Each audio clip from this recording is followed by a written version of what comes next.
Hi, father of logic and father of zoology, Aristotle. அறிஞர் அரிஸ்டாட்டிலோட வாழ்க்கை வரலாறு தான் இன்றைக்கி பார்க்க போகிறோம். அரிஸ்டாட்டில் பார்த்தீங்கன்னா கிமு 384வது வருஷம், இயேசுலாம் பிறக்கிறதுக்கு முன்னாடி 300 வருஷத்துக்கு முன்னாடியே பார்த்தீங்கன்னா ஏத்தன்ஸ் நகரத்தில் நியர்பை ஒரு ஏரியாவில் தான் பிறக்கிறாரு. அவரோட அப்பா பார்த்தீங்கன்னா மாசிடோனியா நகரம், ஆக்சுவலாக நாடு அப்படின்னு சொல்ல முடியாது, நகரம். ஒரு நகரம்ன்றது பார்த்திங்கன்னா, ஃபார் எக்ஸாம்பிள் இன்றைக்கி சென்னை ஒரு நகரம், விழுப்புரம், மதுரை, திருச்சி, இந்த மாதிரி பார்த்திங்கன்னா அன்றைக்கி ஒரு நாடுன்ற ஒரு கட்டமைப்பு உருவாகாத காலகட்டம் இல்லைங்களா. ஏன்னா இதெல்லாம் 2000 வருஷத்துக்கு முன்னாடி குறிப்பிட்ட ஒரு இடம் இருக்கும், அந்த இடத்துக்கு ஒரு ராஜா இருப்பார். குறிப்பிட்ட ஒரு இடம் இருக்கும், அந்த இடத்துக்கு ஒரு ராஜா இருப்பார். அந்த இடம் சின்னதாகவும் இருக்கும், ஒரு 10 கிலோமீட்டர் ராஜ்யம் இருக்கும், ஒரு 20 கிலோமீட்டர் சரௌண்டிங்கில் ஒரு ராஜ்யம் இருக்கும். ஸோ இதை நாடுன்னு மென்ஷன் பண்ணுறதை விட நகரம் அப்படின்னு மென்ஷன் பண்ணுறது பெட்டராக இருக்கும்னு நினைக்கிறேன். ஸோ இந்த ஏத்தன்ஸ் நகரத்துக்கு நியர்பை பார்த்திங்கன்னா ஏதோ ஒரு ஏரியாவில் தான் நம்மளோட அரிஸ்டாட்டில் பிறக்கிறாரு. அரிஸ்டாட்டிலோட அப்பா பார்த்தீங்கன்னா மாசிடோனியா, அதுவும் ஒரு ஏரியா, இந்த மாதிரி நகரம். அங்கே பிலிப்ஸ் மன்னர்ன்றது மன்னரோட பேர் கிடையாது, வம்சம்னு நினைக்கிறேன். மீன்ஸ் நம்ம தமிழ்நாட்டில் சேர, சோழ, பாண்டியர்கள், ராஜராஜ சோழன், குலோத்துங்க சோழன், இந்த மாதிரிலாம் இருந்தாங்களே, அந்த மாதிரி சோழன், சேரன்ற மாதிரி பிலிப்ஸ்ன்றது ஒரு மன்னர் வகைரா அப்படின்னு நினைக்கிறேன். ஸோ அந்த மன்னரோட அரசவையில் மருத்துவராக பணிபுரிகிறவர் தான் பார்த்திங்கன்னா நம்மளோட அரிஸ்டாட்டிலோட அப்பா. ஸோ சாரிங்க, இந்த ஸோ இதெல்லாம் மாற்றிக்கணும்னு நினைக்கிறேன். ஒரு வேளை இதுதான் என்னோடய ஸ்பீக்கிங் ஸ்கில்லானு தெரியல, வந்துட்டு தான் இருக்குது. கொஞ்சம் அட்ஜஸ்ட் பண்ணிக்கோங்க. ஃப்யூச்சரில் கொஞ்சம் கொஞ்சமாக மாற்றிக்க ட்ரை பண்ணுறேன். நானும் மாற்றிக்கணும்னு நினைக்கிறேன். பட் ஆனால் இந்த அதெல்லாம் சேஞ்ச் ஆக மாட்டேங்குது. மன்னித்து விடுங்கள், அட்ஜஸ்ட் பண்ணிக்கோங்க. இவரோட அப்பா ஆல்ரெடி ஒரு மருத்துவர்ன்றதால ஆல்ரெடி யோசிச்சு பாருங்கள், இன்றைக்கி சுச்சுவேஷனில் ஒரு படிப்பறிவு இல்லாத, ஒரு சரியாக ஸ்கூல் போகாத ஒரு தந்தை என்ன நினைப்பாருன்னா, தன்னோட மகன் கண்டிப்பாக நல்லா படிக்கணும், ஃப்யூச்சரில் ஒரு ஆளாக இருக்கணும்னு தான் நினைப்பார். ஆல்ரெடி டாக்டராக இருக்க, மருத்துவராக இருக்க ஒருத்தர் தான் நினைப்பார் அவரோட பையன் கண்டிப்பாக இன்னும் நல்லா பிரைட் ஃப்யூச்சரில் இருக்கணும்னு தான் நினைப்பார். ஸோ இவரோட அப்பா என்ன பண்ணுறாரு பார்த்தீங்கன்னா, இவரோட பையனை நல்ல ஒரு இடத்துல படிக்க வைக்கணும் அப்படின்ட்டு பிளாட்டோ அகாடமி, ஆல்ரெடி சொல்லியிருப்பேன், இந்த உலகத்திலேயே ஃபஸ்ட்டு அகாடமின்ற ஒரு வார்த்தையை யூஸ் பண்ண ஒரு பல்கலைக்கழகத்தை, மீன்ஸ் ஒரு கல்விக்கூடத்தை நிறுவனம் பார்த்திங்கன்னா பிளாட்டோ தான். அவரோட அகாடமியில் ஏத்தன்ஸ் நகரத்தில் இவங்களோட அப்பா யார், நம்ம அரிஸ்டாட்டிலோட அப்பா கூட்டம் போயிட்டு தன்னோட பையனை படிக்க வைக்கிறார். சுமார் கிட்டத்தட்ட பார்த்திங்கன்னா 1 வருஷம் 2 வருஷம், நம்மளாம் ஸ்கூல் மிஞ்சி போனால் ஒரு காலேஜ் போனால் ஒரு 3 வருஷம் போவோம், ஸ்கூல் போனால் ஒரு 10 வருஷம் போவோம், எத்தனை வருஷம், 12 வருஷம், இவர் 20 வருஷம் அந்த இடத்துலேயே படிக்கிறாரு. கல்வி அறிவை வளர்த்துக்கிறாரு, பொது அறிவு வளர்த்துக்கிறாரு. அங்கே இருக்க ஸ்டூடெண்ட்ஸ்லேயே பிளாட்டோ அவர்கள் ஏதாச்சும் பேசினா முதல்ல எதிர்ப்பு குரல் கொடுக்கறது, கேள்வி கேட்குறது. யோசிச்சு பாருங்கள், அன்றைக்கி சுச்சுவேஷன் ஒரு ஸ்டூடெண்ட் எப்படிலாம் கெத்தாக இருந்திருக்காருன்ட்டு. ஸோ அதே நேரத்தில் பார்த்திங்கன்னா இவரோட அறிவு திறனும் எல்லாரும் பார்த்து வியக்கும்படியாக பிளாட்டோவுக்கு அடுத்து இவர் தான் அப்படின்ற ஒரு சுச்சுவேஷனில் தான் இவர் வளர்ந்துட்டு வராரு. இவரோட புகழும் பார்த்திங்கன்னா அந்த நாட்டை சுற்றி வளர்ந்துட்டு தான் இருக்குது. ஆக்சுவலாக ஒரு விஷயத்த நல்லா புரிஞ்சுக்கோங்க, இன்றைக்கி அதிகாரத்தில் இருக்கவங்களையும் ஆட்சியில் இருக்கவங்களையும் பார்த்து மக்கள் மீன்ஸ் எப்படி மரியாதை கொடுக்குறாங்களோ, பயப்படுறாங்களோ. உண்மையை சொல்லணும்னா அதுதானே, ஒரு அதிகாரத்தில் இருக்கவங்க வந்தால் மக்கள் ஏஞ்சி நிற்கிறது, மரியாதை கொடுக்குறது. இதே சுச்சுவேஷன் அந்த காலத்தில் யாருக்கு இருந்துச்சுன்னா, நல்லா படித்தவங்க, ஒரு நல்லா ஒரு ஒரு அறிவார்ந்த ஒரு அறிஞர் வந்தார்னா, படித்த ஒரு மேதாவி வந்தார்னா, எப்பேற்பட்ட ராஜாவாக இருந்தால் கூட ஏஞ்சி நின்று வணக்கம் வைக்கிற. சொல்லப்போனால் ராஜாவை விட செல்வாக்கு மிக்கவர்கள் இவங்களாக தான் இருந்தாங்க. ராஜாவே இவங்க கிட்ட தான் ஒரு ஒப்பீனியன் கேட்பாங்க.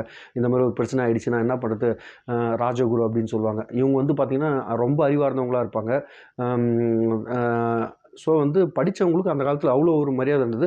அன்றைக்கி சுச்சுவேஷன் பார்த்திங்கன்னா இவரோட அறிவுத்திறன், செயல்திறன் இதெல்லாம் வச்சு பிளாட்டோவுக்கு அடுத்து அந்த நாட்டிலேயே, அந்த நகரத்திலேயே பெரிய ஆள் யாருன்னா பிளாட்டோ அவர் தான். அவருக்கு அடுத்து இவர் தான் கண்டிப்பாக ஒரு பெரிய ஆள் அப்படின்ற ஒரு விஷயம் நாடு ஃபுல்லாக பரவ ஆரம்பிக்குது.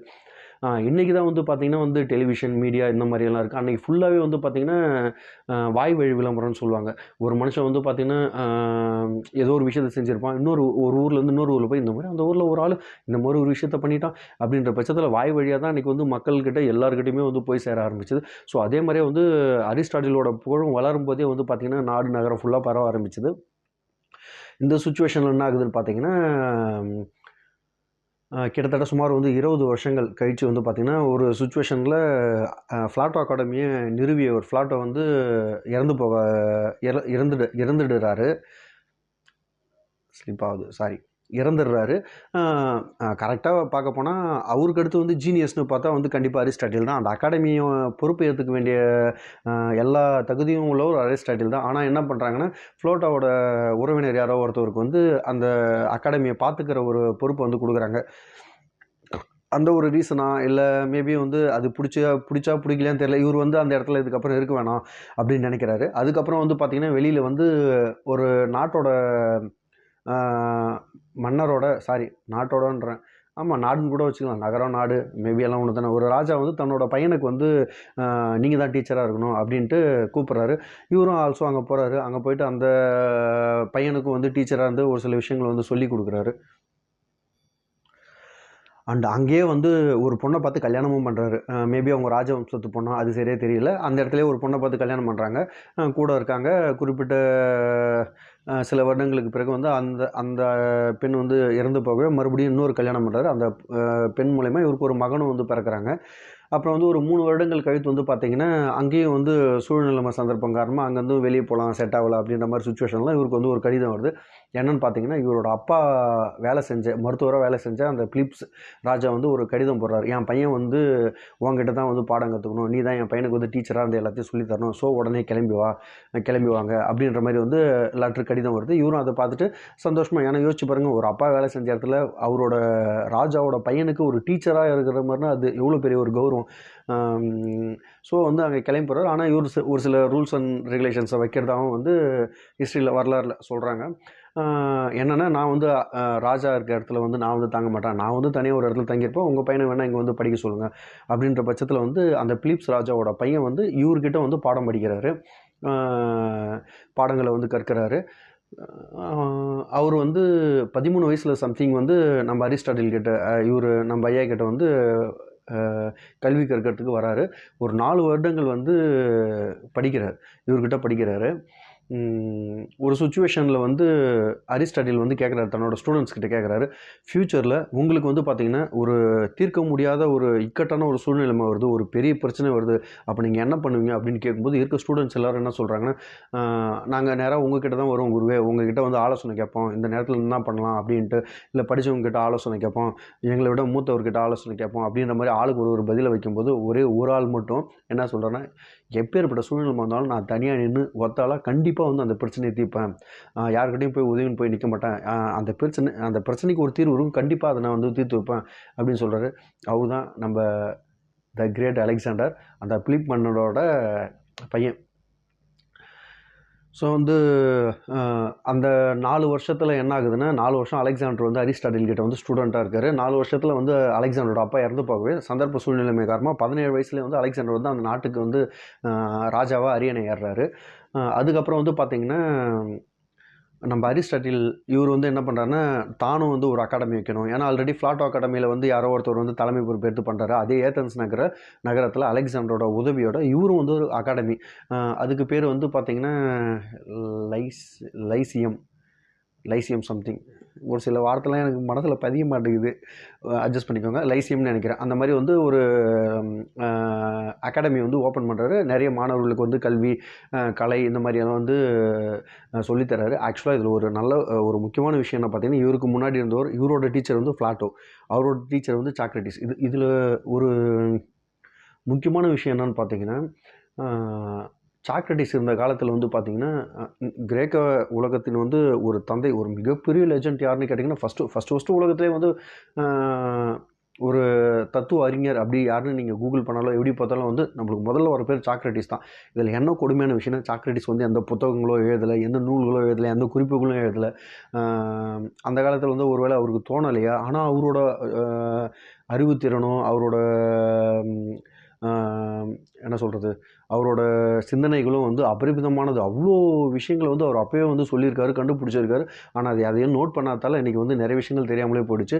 அவரோட ஸ்டூடெண்ட்டான பிளாட்டோ தான் வந்து அவரை பற்றி வந்து நிறைய குறிப்புகள் எழுதி அது மூலயமா தான் சொல்லப்போனால் சாக்ரட்டிஸை பற்றி ஃபுல்லாகவே வந்து ஆராய்ச்சி பண்ண ஆரம்பித்தாங்க. ஸோ வந்து என்ன சொல்ல வரேன்னா, சாக்ரட்டிஸ் பண்ண முடியாத விஷயங்களை அவரோட சீடரான அவரோட ஸ்டூடெண்ட்டான வந்து ஃப்ளோட் அப் பண்ணார். என் வாதியாரால் இதெல்லாம் பண்ண முடியல, கண்டிப்பாக ஃப்யூச்சரில் அப்போ இருக்க டெக்னாலஜி யூஸ் பண்ணி வந்து இவர் வந்து நூல்கள் எழுத ஆரம்பித்தார். கிட்டத்தட்ட வந்து 33 சம்திங் வந்து ஃப்ளாட்டோ எழுத ஆரம்பித்தார். இவரோட ஸ்டூடெண்ட் தான் வந்து அரிஸ்டாட்டில்.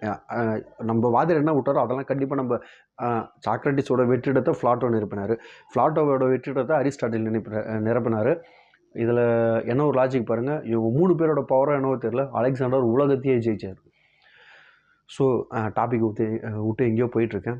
ஸோ வந்து அரிஸ்டாட்டில் வந்து இந்த ஒரு அகாடமி நிறுவி வந்து பசங்களுக்கு வந்து எஜுகேஷன், கலை, கல்வி இந்த மாதிரி எல்லாம் பண்ணுறாரு. அப்புறம் ரொம்ப முக்கியமான விஷயம், இவர் ஃப்ளாட்டோ ஆகட்டும், சாக்ரட்டிஸ் ஆகட்டும், இவங்களாம் வந்து பார்த்திங்கன்னா தத்துவ ரீதியான ஆராய்ச்சிகளை தான் மேற்கொள்கிறாங்க. ஓப்பனாக ஒரு உண்மையை சொல்லணும்னா, இவங்கள பற்றியெல்லாம் சொல்ல வரும்போது தான் வந்து நான் ஒரு விஷயத்த புரிஞ்சுக்கிட்டேன். நான் கூட என்ன நினச்சிட்டு இருந்தேன், நம்ம வந்து கொஞ்சம் அறிவாளி, நம்மளுக்கு கொஞ்சம் அறிவு இருக்குது, நம்மளால் எல்லா விஷயத்தையும் புரிஞ்சிக்க முடியும் அப்படிலாம் நினச்சிட்டு இருந்தேன். ஆனால் வந்து இவங்களோட தத்துவங்களெல்லாம் படிக்கும்போது அதை புரிஞ்சிக்கிறதுக்கே சத்தியமாக என்னால் முடியல. எனக்கு புரிஞ்சுட்டா தானே நான் வந்து அதை வந்து மற்றவங்களுக்கு எக்ஸ்பிளைன் பண்ண முடியும். எனக்கு ஐயோ நம்மளால இதே புரிஞ்சிக்க முடியலையே, அப்போ இவங்களாம் எந்த லெவலுக்கு இருந்திருப்பாங்க பாருங்கள். எனக்கு ஒரு வேளை சொல்கிறதுக்கு அசிங்கமாக தான் இருக்குது. ஸோ அரிஸ்டாட்டில் இந்த தத்துவ ரீதியாக போனால் வந்து ரொம்ப மண்டகாயுது, இவங்களாம் எப்படி இதெல்லாம் யோசிச்சாங்க பண்ணாங்க. ஐ மீன் வந்து அதை எக்ஸ்பிளைன் பண்ணவும் முடியும், நான் இன்னும் கொஞ்சம் டைம் ஸ்பெண்ட் பண்ணி புரிஞ்சுட்டு எக்ஸ்பிளைன் பண்ணவும் முடியும். பட் ஆனால் வந்து அதை என்ன சொல்கிறது, அது அப்படியே இருக்கட்டும். ஒரு சில விஷயங்கள் வந்து நம்மளுக்கு புரியாமல் இருக்கத்தான் நல்லது அப்படின்வாங்க இல்லைங்களா.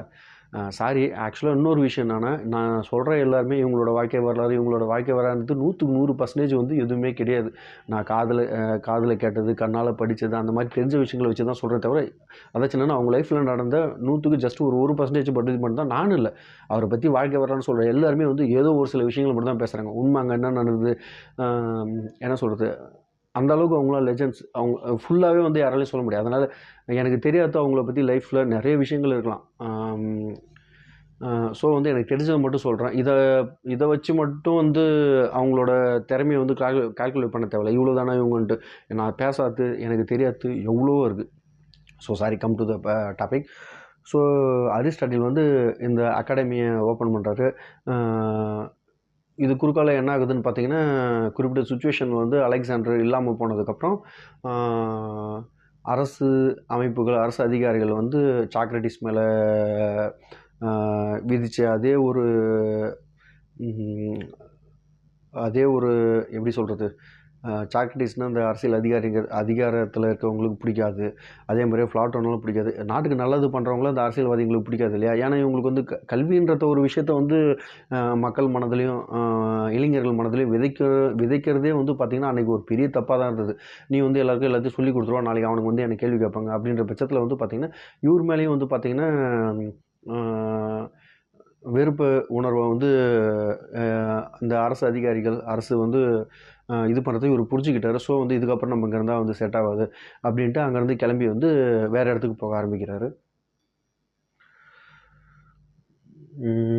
ஸோ வேறு இடத்துக்கு போய் தன்னோட 62வது வயசில் வந்து வயிற்றுப்போக்கின் காரணமாக வந்து இவர் வந்து இறக்குறாரு அப்படின்னு வந்து குறிப்புகள் இருக்குது. 62 வயசு வரைக்கும் வாழ்ந்திருக்காரு. இவரோட வாழ்க்கையில் வந்து பண்ண விஷயங்கள் வந்து பார்த்திங்கன்னா பறவைகள், விலங்குகள், அதனால தான் ஃபாதர் ஆஃப் ஜுவாலஜி. இதுக்கு முன்னாடி யாரும் பண்ணாத ஒரு அறிவியல் ரீதியான ஒரு விஷயங்களை வந்து இவர் கூர்ந்து யோசித்து புத்தகங்களை எழுத ஆரம்பித்தார். கிட்டத்தட்ட 400 புத்தகங்கள் மேலே எழுதியிருக்கிறதா வந்து சொல்கிறாங்க. ஆமாம், இன்றைக்கி நீங்கள் வந்து சிறந்த தத்துவங்கள் அப்படின்ட்டு கூகுள்லேயோ அதிலே போய்ட்டு சர்ச் பண்ண ஆரம்பிச்சிங்கன்னா கண்டிப்பாக இவரோடது ஒன்று வந்து கண்டிப்பாக வந்து அது முன்னாடி நிற்கும். வந்து பார்த்திங்கன்னா சரியோ தவறோ 1க்கு 2 முறை யோசித்து முடிவு பண்ணுங்கள். ஏன்னா உங்கள் மனசு சொல்கிறது கேளுங்க. ஏன்னா வந்து அதனால் வர விளைவுகள் எல்லாத்தையுமே ஃபஸ்ட்டு வந்து தாங்கக்கூடியது வந்து உங்கள் மனசு தான் அப்படின்ற ஒரு தத்துவம். 2வது வந்து பார்த்திங்கன்னா, உழைக்கும் வயதில் உறங்கினால் உறங்கும் வயதில் உழைக்க நேரிடும் அப்படின்ட்டு ஒரு தத்துவம். இந்த மாதிரி வந்து நிறைய தத்துவம் சொல்லியிருக்காரு. கரெக்டாக பேசியிருக்கேனான்னு தெரில. டெய்லி ஒரு வீடியோ போடுறேன். ஒரு நாளைக்கு ஒரு மைண்ட் செட் இருக்குது. இன்றைக்கி என்னோடய ஒர்க்கு நல்லா தான் போச்சு. இருந்தாலும் ஈவினிங் டைமில் கொஞ்சம் வர வேண்டிய இன்கம்லாம் வரல. அதெல்லாம் வந்து இந்த பேசும்போது வந்து ஸ்ட்ரக் ஆகுது. ஏதோ மைண்டில் வந்து போகுது. உண்மையிலே இந்த யூடியூப்பில் வீடியோவில் பேசுகிறவங்க இந்த ஒரு மதன் கௌரி இன்னொன்று இந்த இவங்கெல்லாம் பார்த்தா எப்படி எல்லாத்தையும் விட்டு ஃபோக்கஸாக பேசுகிறாங்க அப்படின்னு. ஆக்சுவலாக இதான் என்னோடய ஸ்டார்டிங் கண்டிஷன். ஸோ வந்து என்னால் இன்னும் கான்சன்ட்ரேஷனாக பேச முடியல. ஆனால் இதை நான் விட்டுற மாட்டேன். இந்த வீடியோ வந்து யார் பார்க்குறீங்கன்னு தெரியல. இப்போ நான் பேசுகிறது யார் கேட்குறீங்கன்னு தெரியல. என்னை மன்னிச்சிடுங்க. நான் பேசும்போது இந்த வந்து பொய்ன்றேன் அப்படின்றேன். இதை நான் மாற்றிக்கணும்னு நினைக்கிறேன். மேபி வந்து ஃப்யூச்சரில் மாற்றிக்கணும்னு நினைக்கிறேன். தேங்க்யூ. Love you all.